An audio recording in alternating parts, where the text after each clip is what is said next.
Que la grâce du Seigneur Jésus-Christ, l'amour de Dieu et la communion du Saint-Esprit soient avec vous tous. Amen. Le texte pour notre méditation ce matin est la première lecture de ce matin, la conversion de Saint Paul. Comme c'est un peu long, je ne pense pas tout relire maintenant. Je vous prie de vous asseoir.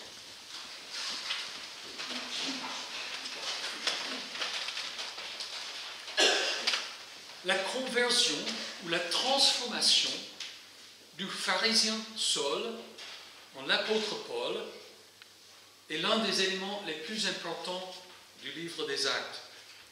C'est un point tournant et déterminant dans l'histoire de l'Église.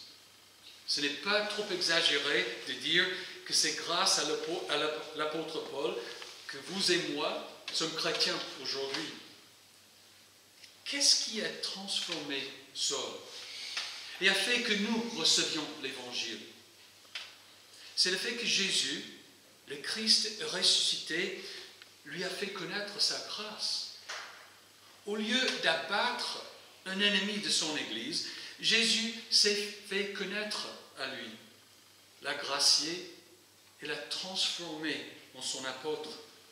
Puis, il a envoyé pour faire connaître sa grâce à des peuples qui ne savaient rien de Christ, pour faire de toutes les nations des disciples. On peut donc discerner deux étapes dans ce récit par lesquelles le Christ ressuscité a fait connaître sa grâce. La première est la conversion de Saul. On a l'habitude de l'appeler sa conversion. Mais je pense que ce serait plus exact de parler de sa transformation ou même de sa renaissance. Car ce Saul va dire plus tard, si quelqu'un est en Christ, il est une nouvelle créature. Les choses anciennes sont passées, voici toutes choses sont devenues nouvelles. Saul est introduit pour la première fois dans le texte des Actes lors du lynchage d'Étienne. Il était le jeune homme qui gardait les vêtements de ceux qui lapidaient Étienne. Et il approuvait son exécution. Ensuite, Saul devient un des principaux antagonistes dans la grande persécution qui a éclaté contre l'Église à Jérusalem. Il haïssait tellement l'enseignement disant que Jésus était le Messie qu'il s'éloignait loin de Jérusalem pour détruire cette Église. C'est alors, pendant qu'il se rendait à Damas, en Syrie, que Jésus lui est apparu. Une lumière aveuglante du ciel fait tomber Saul, et puis Jésus lui demande, « Saul, pourquoi me persécutes-tu » Il répondit, « Qui es-tu, Seigneur » Et le Seigneur dit, « Moi je suis Jésus, celui que tu persécutes. Lève-toi, entre dans la ville et on te dira ce que tu dois faire. » Quelle patience et grâce de la part du Seigneur. Il ne menace pas Saul comme un ennemi, il le traite plutôt comme un enfant qui doit apprendre une leçon importante. Jésus ne veut pas détruire son ennemi, il veut le convertir, le transformer. Du moins, c'est comme ça que Paul l'a compris. Des années plus tard, Paul écrit à Timothée, lui donnant son point de vue sur ce changement d'attitude et de vie. Il lui dit, « Je suis reconnaissant envers celui qui m'a fortifié, Jésus-Christ notre Seigneur, car il m'a jugé digne de confiance en m'établissant à son service, moi qui étais auparavant un blasphémateur, un persécuteur, un homme violent. Cependant, il m'a été fait grâce parce que j'agissais par ignorance, dans mon incrédulité. Et la grâce de notre Seigneur a surabondé avec la foi et l'amour qui sont en Jésus-Christ. Cette parole est certaine et digne d'être acceptée sans réserve. Jésus-Christ est venu dans le monde pour sauver les pécheurs. Je suis moi-même le premier d'entre eux, mais il m'a été fait grâce afin que Jésus-Christ montre en moi le premier toute sa patience et que je serve ainsi d'exemple à ceux qui croiraient en lui pour la vie éternelle. Saul n'était pas contre Dieu. En fait, il croyait servir Dieu en persécutant les chrétiens. Dans son ignorance, il ne voyait pas en Jésus le Messie. Et ayant une nature sérieuse, il s'est acharné sur ce faux enseignement. Du coup, il a fallu une intervention vigoureuse. Aveuglé, Saul a dû passer 3 jours de prière sans manger ni boire. Durant ce temps-là, il a vu dans une vision qu'Ananias viendrait lui poser les mains pour qu'il retrouve la vue. Évidemment, Jésus lui a révélé beaucoup d'autres choses pendant ces 3 jours. En effet, après qu'Ananias lui ait imposé les mains, Saul a retrouvé la vue et a été baptisé. Et voilà comment Saul a été transformé. Durant sa vie terrestre, lorsqu'il formait ses disciples, Jésus leur avait dit, « Vous avez appris qu'il a été dit, tu aimeras ton prochain et tu détesteras ton ennemi. Mais moi je vous dis, aimez vos ennemis et priez pour ceux qui vous persécutent, afin d'être les fils de votre Père céleste. En effet, il fait lever son soleil sur les méchants et sur les bons, et il fait pleuvoir sur les justes et sur les injustes. Si vous aimez ceux qui vous aiment, quelle récompense méritez-vous? Les collecteurs d'impôts n'agissent-ils pas de même? Et si vous saluez seulement vos frères, que faites-vous d'extraordinaire? Les membres des autres peuples n'agissent-ils pas de même? Soyez donc parfaits, que votre Père céleste est parfait. » Saul, le pharisien, suivait cette tradition d'aimer son prochain et de détester son ennemi. Mais Jésus, lui, a fait ce qu'il a prêché. Il a fait grâce à Saul. Il a traité Saul d'une bonté et d'un amour immérité. Dieu, et donc le Fils de Dieu, ne veut pas la mort du pécheur, mais qui change d'attitude et soit pardonné. Jésus veut convaincre ses ennemis plutôt que les vaincre. Il veut nous convaincre qu'il est le Seigneur. Ce titre est très chargé. Il veut dire, bien entendu, que Jésus est le Fils de Dieu et le Messie, mais il signifie plus encore que Jésus est tout-puissant, celui qui va juger les vivants et les morts, qu'il est notre Maître, celui que nous suivons, à qui nous obéissons en toutes choses. Il est celui en qui nous mettons notre entière confiance et celui qui nous donne l'espérance de la vie éternelle. Selon la promesse, si tu reconnais publiquement de ta bouche que Jésus est le Seigneur, et si tu crois dans ton cœur que Dieu l'a ressuscité, tu seras sauvé. Pour nous convaincre qu'il est le Seigneur. Jésus est mort et ressuscité.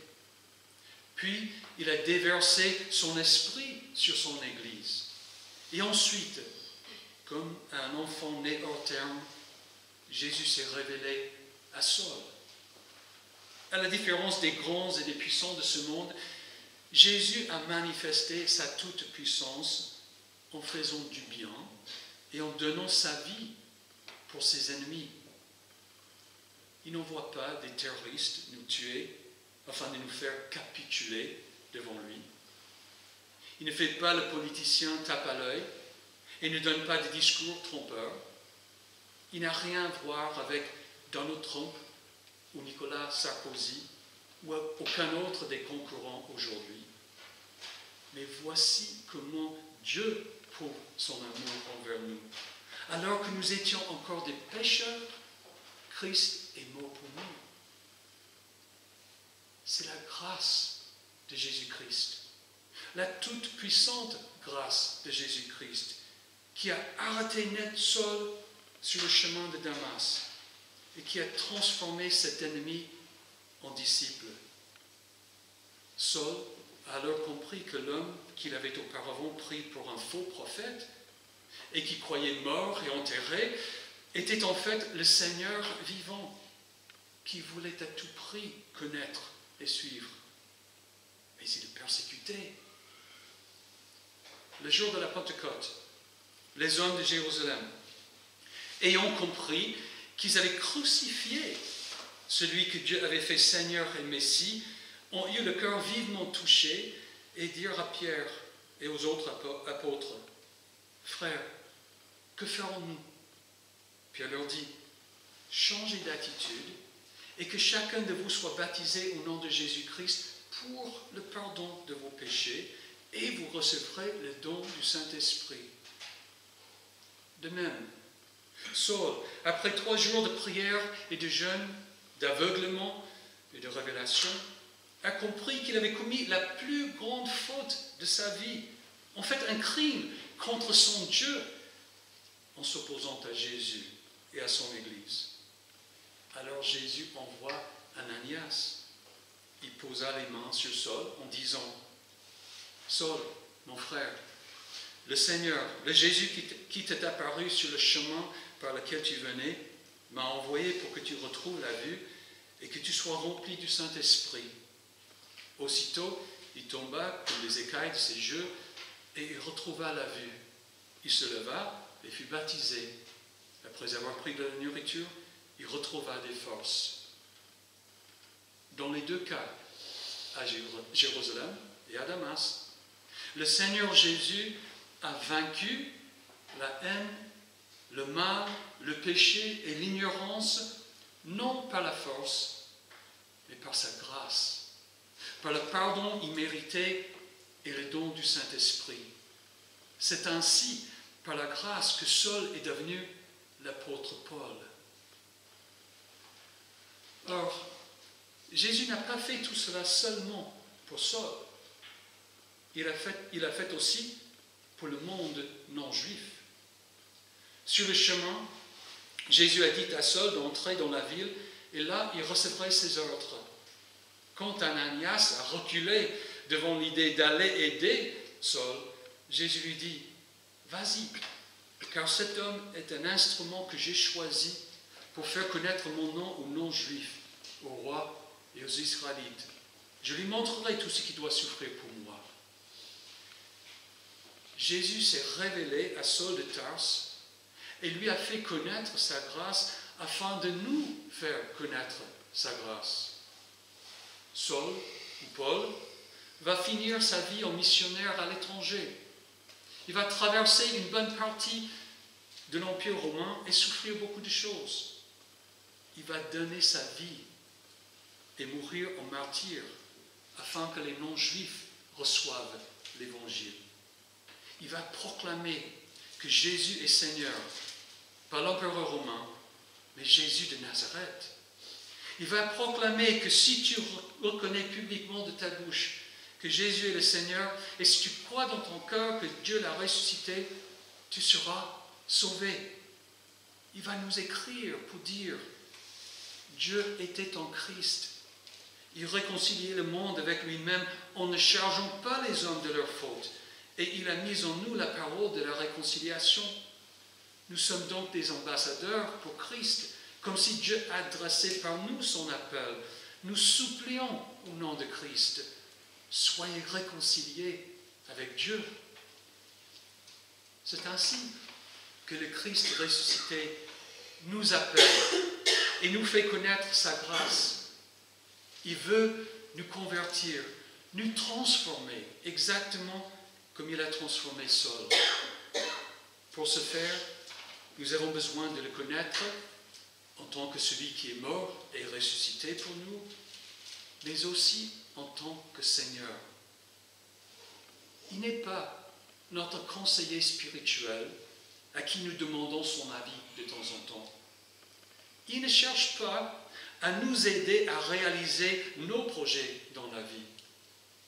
Au contraire, il nous arrête net en chemin et nous demande « Pourquoi m'appelez-vous Seigneur, Seigneur, et ne faites-vous pas ce que je dis ?» Vous écoutez vos politiciens et vous faites ce qu'ils vous disent. Vous suivez de près et adorez vos footballeurs favoris Vous regardez les émissions et les films de beaucoup de comédiens, vous imitez le langage et leur style de vie et portez les mêmes vêtements. Vous écoutez beaucoup de chanteurs et répétez leurs paroles. Mais est-ce que toutes ces personnes sont mortes et ressuscitées pour vous? Est-ce qu'elles vous donnent l'Esprit Saint et l'espérance de la vie éternelle? J'ai envoyé en mission mes disciples pour faire de vous mes disciples. Je leur ai dit de vous baptiser et de vous enseigner tout ce que je leur ai prescrit.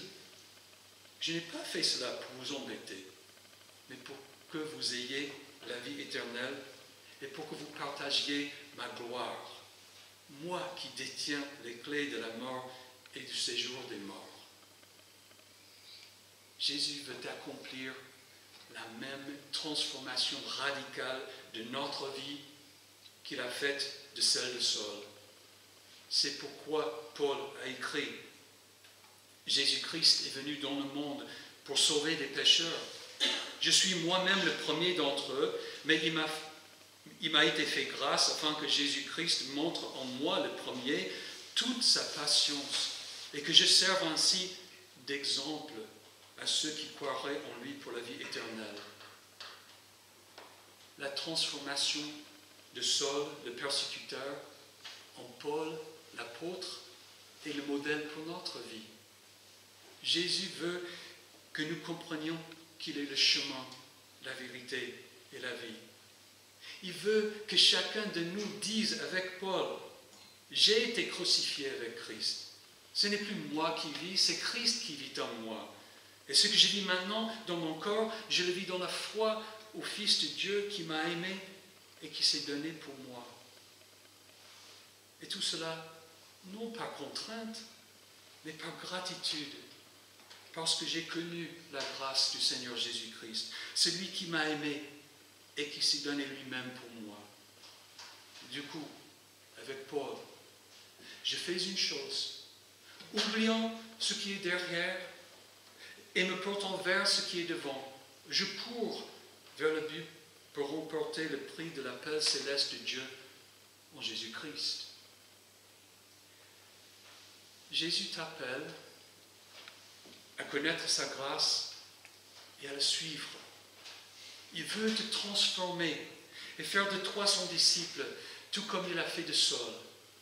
Il veut te bénir comme il a béni Saul. Ne te fais donc pas désirer. N'oblige pas Jésus à te frapper d'aveuglement pendant 3 jours pour attirer ton attention. Que l'expérience de Saul suffise. Amen. Et maintenant que la paix de Dieu qui dépasse tout ce que l'on peut comprendre garde votre cœur et vos pensées en Jésus-Christ pour la vie éternelle. Amen.